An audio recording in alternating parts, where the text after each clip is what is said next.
ሰላም አለይኩም ወራህመቱላሂ ወበረካቱ። እንዴት አላችሁ ውድ ቤተሰቦቼ? አልሐምዱሊላህ። ዛሬ የመጣሁበት ጉዳይ ትንሽ አንድ ሀጃ እዚሁ ገጥሞኝ ማለት ነው እና ስደት ላይ ያላችሁ እህቶቼ ምን መሰላችሁ እየሰራችሁ ያላችሁት ወራዊ ሂሳባችሁ በራሳችሁ እንዴት ማድረግ ያቅታችኋል?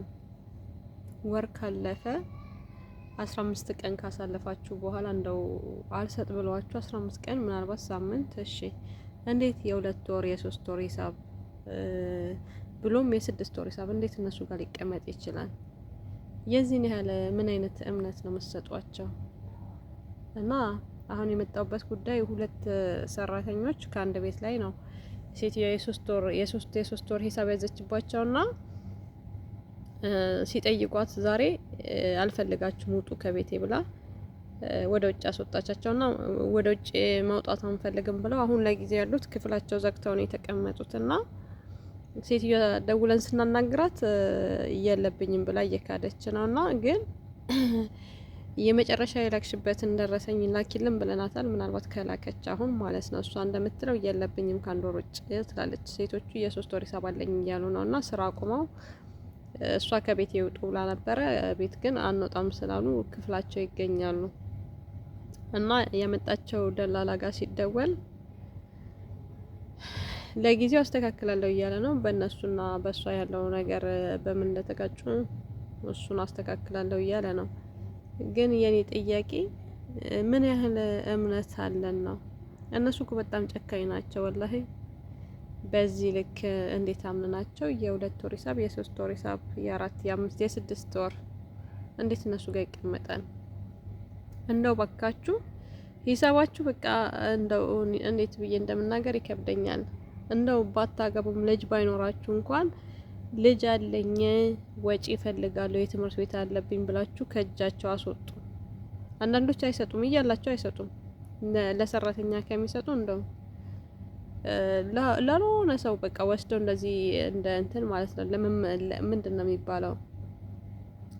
ለመመጻደቅ ለሌላ ሰው እንዲህ ከእናንተ ብር ላይ አንስተው ለሌላ ሰው ቢያከፋፍሉ እንትንን ይፈልጋሉ፣ ንቅስናን ይፈልጋሉ። ስለዚህ የዚህን ያህል ዋጋ የምንከፍልበት ገንዘብ እንዴት እነሱ ጋር አምነን እናስቀምጣለን? እና እንደው አንዳንዴ ከራሴም ስረዳው በየወሩ የአገልግሎት ላለመክፈል ያቺ 20 ብሯ ማለት ነው እንደው ይቀመጥ እንላለን። አንዳንዶቹ በእርግጥ በእጃችን አምነው 1 2 3 ብለው ቆጥረው ላይ ሰጡን ስለሚችሉ በየወሩ መላክ ማስተላለፍ እናስለምዳቸው ባካችሁ። እና ይሄ ረጅም አመት እነሱ ጋር ሰርቻለሁ በደም ሴትዮዋ ደግናት የዋህናት የሚባለው ህግ ከንስሉት፣ ከልባችሁ በጣም ከንስሉት። የኛ ሀበሻ በጣም ደግ ከመሆኑ የዋህነትም ይሆን አላቅምና ሴትዮዋ ትንሽ ፈገግ ካለችልን እንደሷ ጥሩ ደግ ያለ አይመስለንም በዚች ምድር ላይ። ግን የክፋታቸው ክፋት 6 አመትም ኖረን 5 አመትም ከዛም በላይ አስቆጠርናቸው በአንድ ሰከንድ ነው የሚገለበጡት።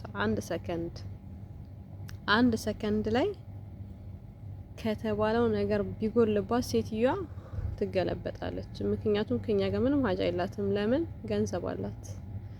እኛን ወደ ውጭ አስወጥታ ሌላውን ማምጣት ስለምችል ማለት ነው። እና በዚህ ልክ የዋህነትና ደግነት አያጥቀን። ገንዘብ በጣም ሊያሳዝነን ይገባል ወላሂ። የዚህን ያህል በዚህ ሙቀት ሲጠሩን በዛ ላይ ያለ ስርዓት አንቺ እየተባለ እኮ ነው። አንቺ እንደዛ ከፍ ዝቅ የሁለት አመት ልጅ ራሱ እንዴት እንደሚያዘን ማለት ነው። እና ይህ ሁሉ መስዋዕት የሚከፈልበት ገንዘብ ለምን? ኦልሬዲ አሁን እንደው በግጭት እንኳን ስትወጡ ወደ ኤጀንሲ ሲመልሷችሁ ገንዘቡን ለእናንተ አይሰጧችሁም። ለኤጀንሲው ነው ይሰጣል የሚባለው። የትኛው ኤጀንሲ ነው ላንቺ የስድስት ወር ሂሳብሽን ቆጥሮ?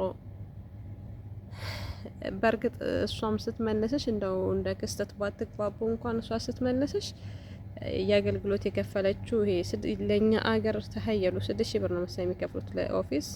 ልዩነታቸው ፊሊፒንና ኢንዶኔዥያዎች ኢንዶኔዥያ አሁን 18 ገብቷል። ከሆነ በፊት 15 ነበሩ። ፊሊፒን ምናልባት በአሁኑ ሰዓት እስከ 20 ትገባለች። 18000 ነበር። ግን ልዩነታቸው እኛ 6 እኮ ነው። እና በዛን ያህል ራሱ እንትን ይሉናል። እና ያንን ሂሳብ ስለሚያወራርዱ ላይሰጡት ይችላሉ። አትዘናጉ ሂሳብ ላይ በእጃችን ቆጥረን